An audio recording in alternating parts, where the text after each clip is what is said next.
त्वमेव सर्वं मम देव देव। सभी को आरती दे दीजिए। ओम भूर्भुवः स्वः तत्सवितुर्वरेण्यं भर्गो देवस्य धीमहि धियो यो नः प्रचोदयात्। ओम भूर्भुवः स्वः तत्सवितुर्वरेण्यं भर्गो देवस्य धीमहि धियो यो नः प्रचोदयात्। ओम भूर्भुवः स्वः तत्सवितुर्वरेण्यं भर्गो देवस्य धीमहि धियो यो नः प्रचोदयात्। पुष्पांजलि के लिए फूल दे दीजिए हाथ में साथ साथ। ओम भूर्भुवः स्वः तत्सवितुर्वरेण्यं भर्गो देवस्य धीमहि धियो यो नः प्रचोदयात्।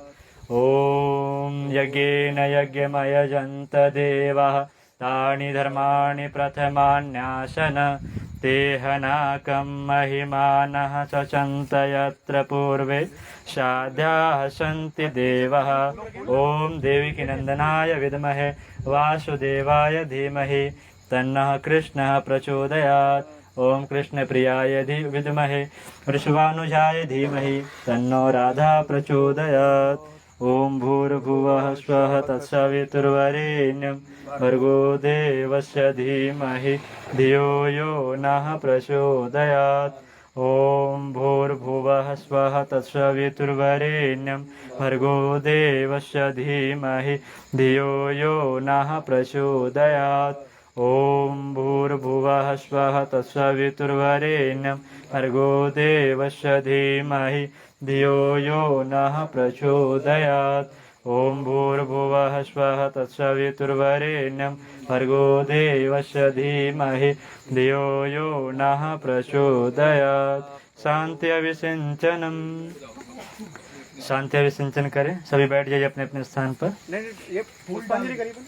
जिनका हाँ पुष्पांजलि कर दें जो बच गए।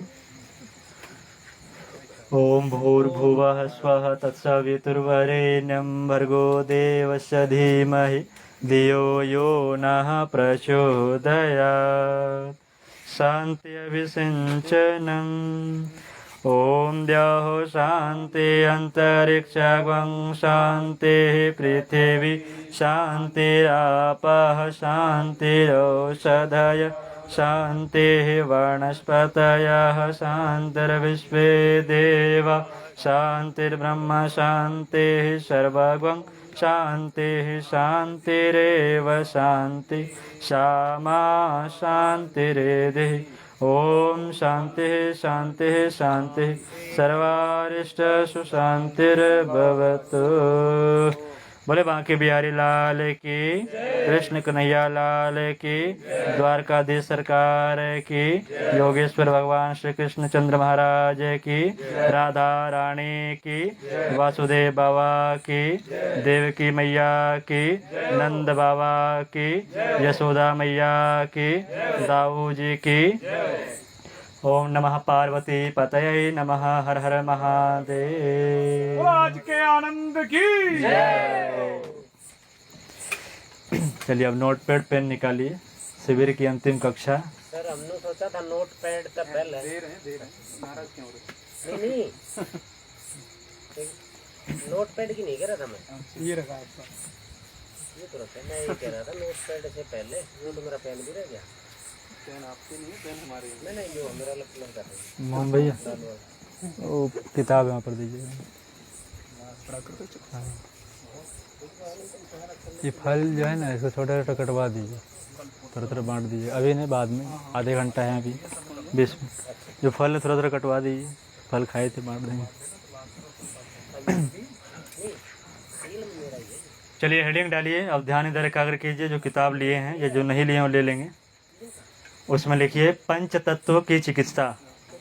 पंच तत्वों से चिकित्सा। पंच तत्वों से चिकित्सा लिखिए फटाफट।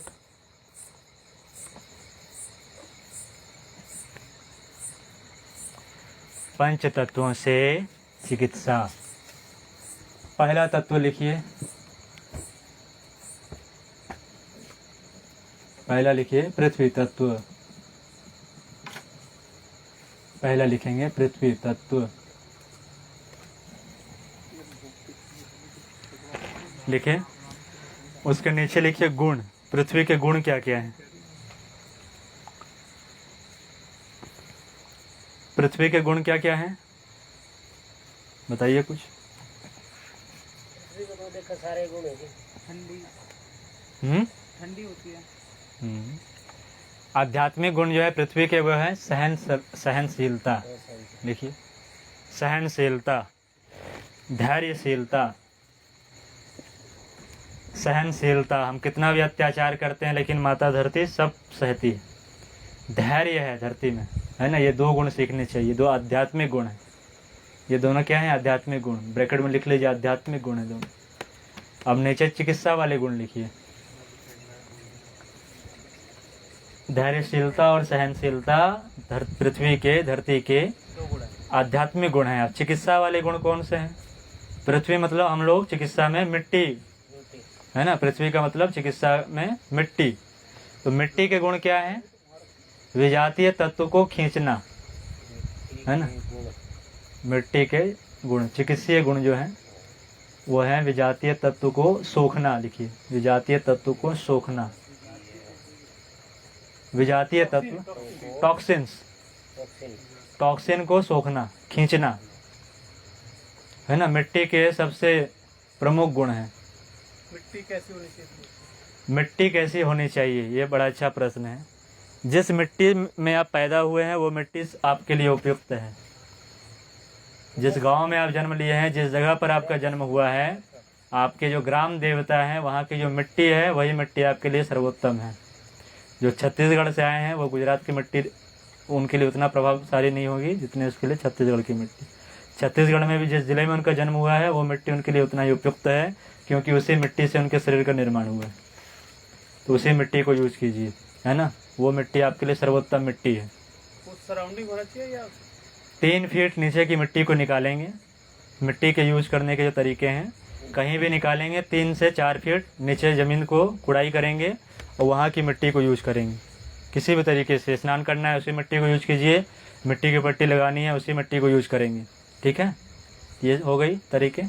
अच्छा, इसको पहले लिखिए, चिकित्सीय गुण कौन से लिखे? विजातीय तत्व को सोखना या खींचना। सर्प काट ले, बिच्छू काट ले, या किसी भी तरह के यदि कोई चोट लग गई हो, है ना, मवाद बह रहे हो, मवाद ना बह रहे हो, उन सभी में मिट्टी का लेपन करेंगे। घाव यदि, है ना, फोड़े हो गए हैं, पक नहीं रहे हैं, उसके लिए मिट्टी वहाँ पर थोड़ी देर के लिए रख दीजिए। घंटे 2 घंटे के अंदर वो पकना शुरू हो जाएगा। हाँ, कपड़े में लगाइए, डायरेक्ट लगा दीजिए, है ना, तो वो कर लेंगे। बाकी जो चिकित्सा चल रही है, चलिए अब अगला लिखिए। उसमें प्रमुख गुण यही थे, विजातीय तत्व को सोखना या खींचना। अब मिट्टी में चिकित्सा कौन कौन सी ले रहे हैं, चिकित्सा लिख करके डैश दीजिए। मिट्टी की पट्टी लिखिए। मिट्टी से चिकित्सा? हाँ, पहला चिकित्सा कौन सी है? मिट्टी की पट्टी। नंबर 1 मिट्टी की पट्टी। वो तो आप समझ गए। जहाँ भी दर्द हो, जहाँ भी टॉक्सिन्स जमा हो, दर्द मतलब टॉक्सिन वहाँ जमा है, वहाँ पर हम लोग मिट्टी की पट्टी लगाएंगे। आँखों पर रखें, पेट पर रखिए, कंधे पर रखिए, सीने पर रखिए, जंघाओं पर रखिए, घुटनों पर, जहाँ रखना आप, तलवे पर लगाइए। वहाँ के टॉक्सिन्स को निकालने के लिए मिट्टी की पट्टी लगाएं या डायरेक्ट मिट्टी लगा लीजिए। यहाँ डायरेक्ट मिट्टी से नहीं लगाते हैं कि वो थोड़ा सा गंदे हो जाते हैं ना हाथ, जो अब निकालेगा उसके हाथ गंदे हो जाएंगे।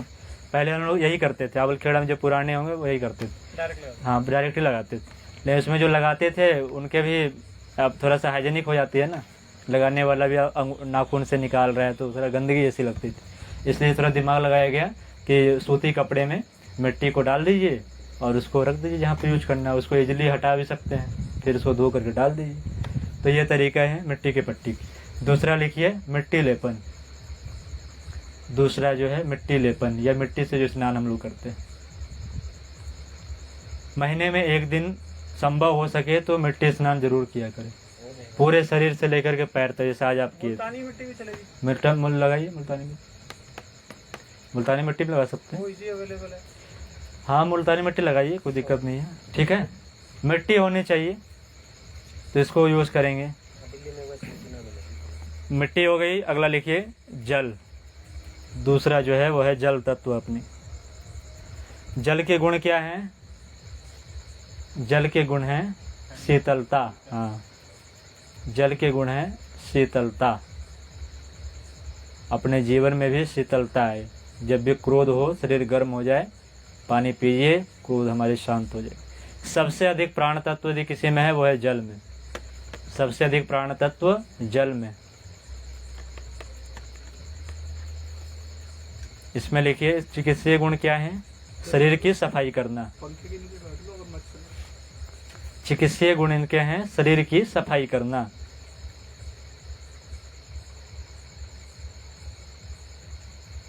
चिकित्सीय गुण है शरीर की सफाई करना। चिकित्सा लिखिए। अब जल तत्व की चिकित्सा कैसे करेंगे? लिखिए पहला एनिमा लिखिए। पहली चिकित्सा जल तत्व से है एनिमा। आगे लिखिए जल नेति, रबड़ नेति, कुंजल। तीनों लिखिए। जल नेति, रबड़ नेति, कुंजल।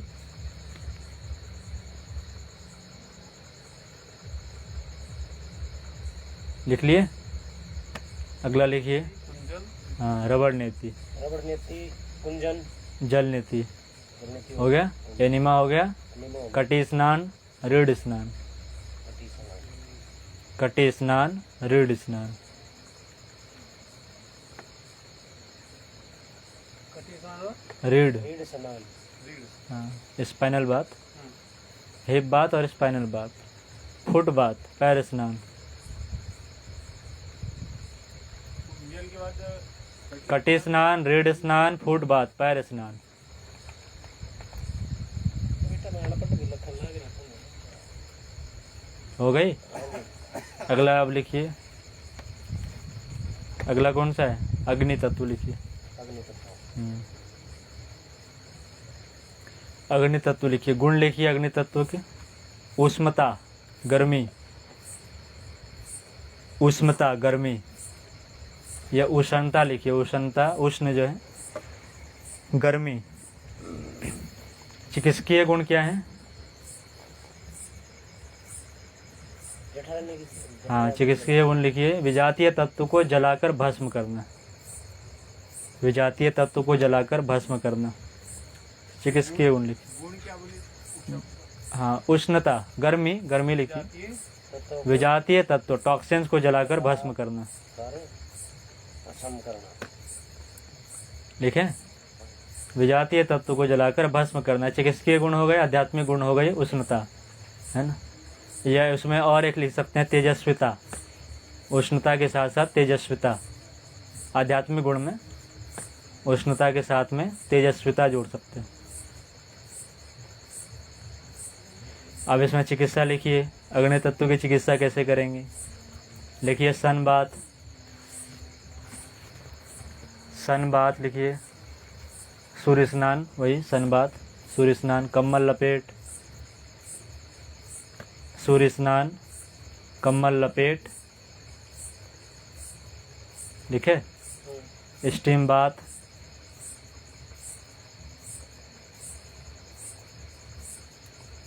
लिख लिए? गरम पैर स्नान, गरम, गरम पैर स्नान।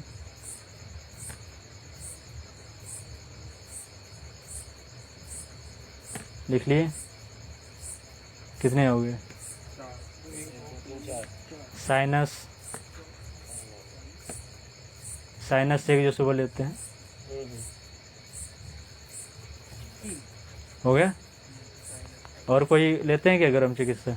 याद कीजिए। ये जो साइनस उसमें नहीं आएगा, जल में नहीं आएगा? नहीं, गरम जल में। गरम तत्व डाल रहे हैं ना अंदर। ये तो गरम तत्व तो वो हो गया ना गरम, और कुछ लिए हैं? याद कीजिए। 5-6 दिन में और कुछ लिए हैं क्या गरम? वही साइनस है ना। स्टीम बात हो गई, हाँ, साइनस हो ही गया, साइनस हो गया, गरम पैर स्नान हो गई, गरम हो गया, कंबल स्नान हो गया। कम्बल लपेट हो ही गया, सूर्य स्नान हो ही गई। कटी स्नान, कटी तो जल में ही जाएंगे आप, जल चिकित्सा में ही। इतना ही है सूर्य स्नान के लिए। अच्छा अच्छा, ठीक है। अगला लिखिए वायु चिकित्सा। अगला लिखिए वायु चिकित्सा में। वायु लिखिए वायु तत्व। चौथा तत्व वायु। उसके गुण लिखिए। वायु के गुण लिखिए गतिशीलता। वायु के गुण लिखिए गतिशीलता। वायु के गुण लिखिए गतिशीलता। इसमें लिखिए चिकित्सकीय गुण लिखिए। चिकित्सकीय गुण लिखिए विजातीय तत्व की सफाई करना। विजातीय तत्व की टॉक्सिन्स की सफाई करना।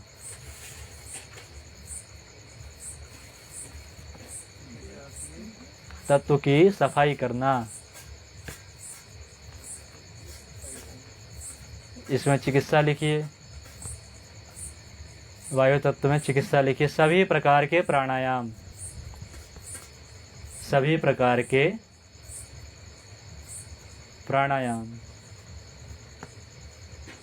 दूसरा लिखिए, सभी प्रकार के प्राणायाम। दूसरा लिखिए, यज्ञ चिकित्सा। वायु तत्व में दूसरा लिखिए, यज्ञ चिकित्सा। और भी कुछ करते हैं क्या? सभी प्रकार के प्राणायाम है, तो सभी प्राणायाम आ गए, अभी आ गए। है ना। जितने प्राणायाम कर रहे हैं सब वायु तत्व को बढ़ाने वाले, बैलेंस करने वाले हैं, है ना। यज्ञ चिकित्सा हो गई, वातावरण को शुद्ध करता है। अगला लिखिए, आकाश। आकाश लिखिए। आकाश के गुण लिखिए। आध्यात्मिक गुण है इसकी विशालता। आकाश के आध्यात्मिक गुण है विशालता। चिकित्सकीय गुण लिखिए। चिकित्सकीय गुण लिखिए। विजातीय तत्वों का शमन करना। विजातीय तत्वों का शमन।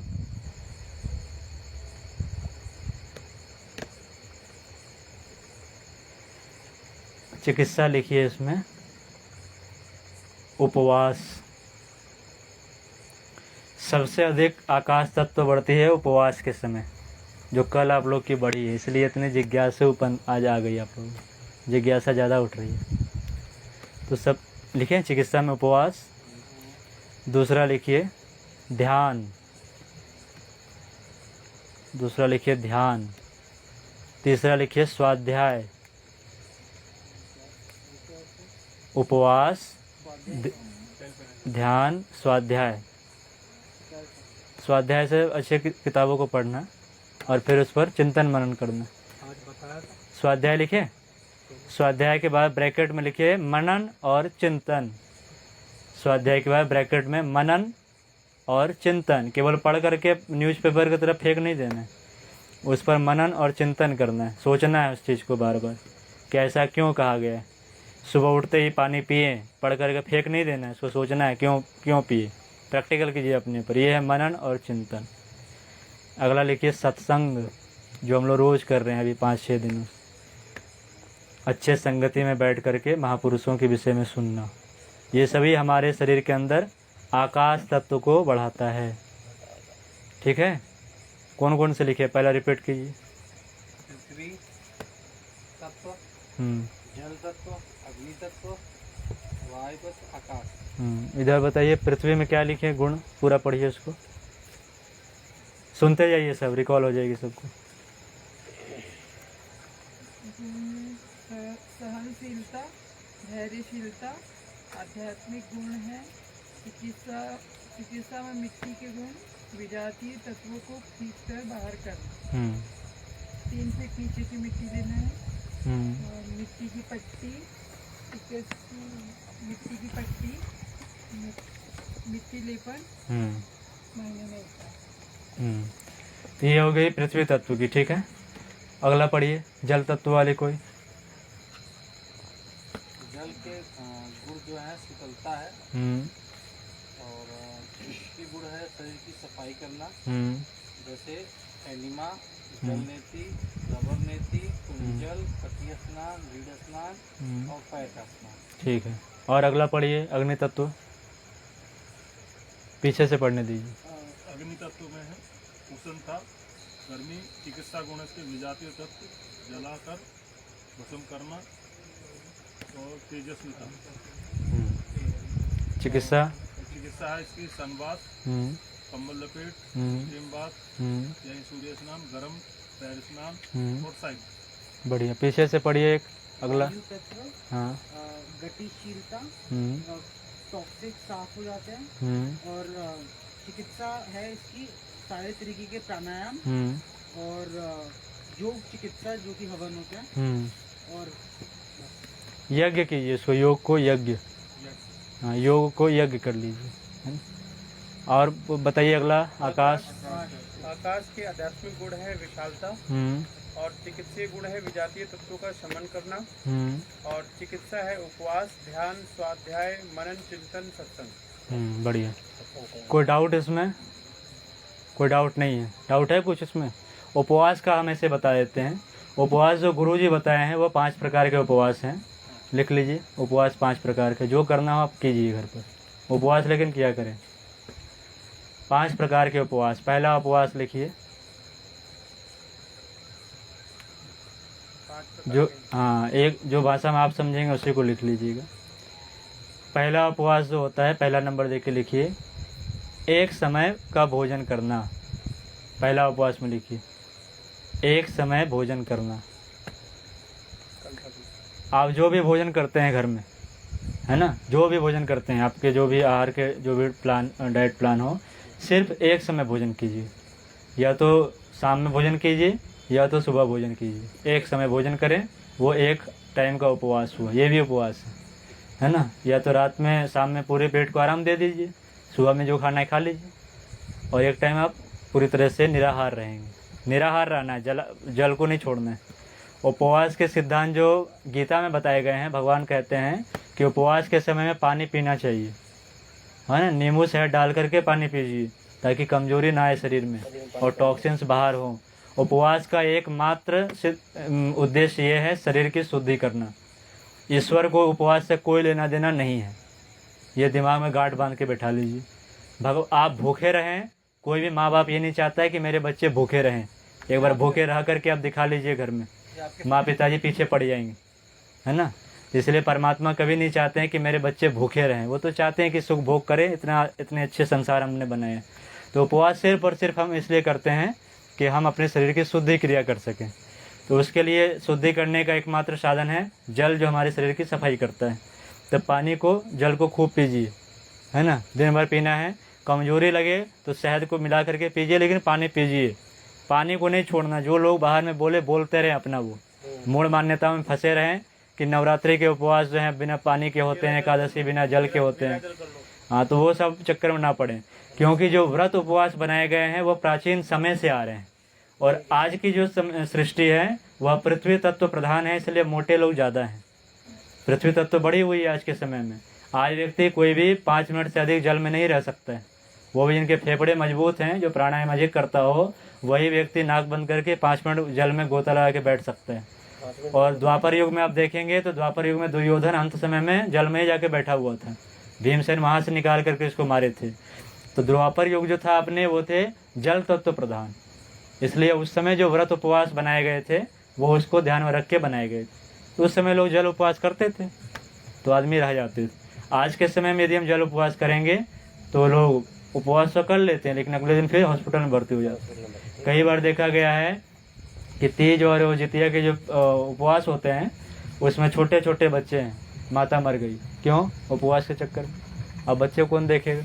इसलिए अपने बुद्धि विवेक को जगाइए, मूढ़ मान्यताओं चक्कर में ना पड़े। जो पुस्तक है उसको खरीद के ले जाइए, आप लोग पढ़िए इस चीज़ को, ठीक है। तो उपवास का एकमात्र सिद्धांत है शरीर की शुद्धिकरण। उसे सिर्फ एक माध्यम बना दिया गया है व्रत उपवासों भगवान से दिन से जोड़ करके, कि हम लोग आस्थावान हैं। सनातन धर्म आस्था पर टिका हुआ है। हम आस्था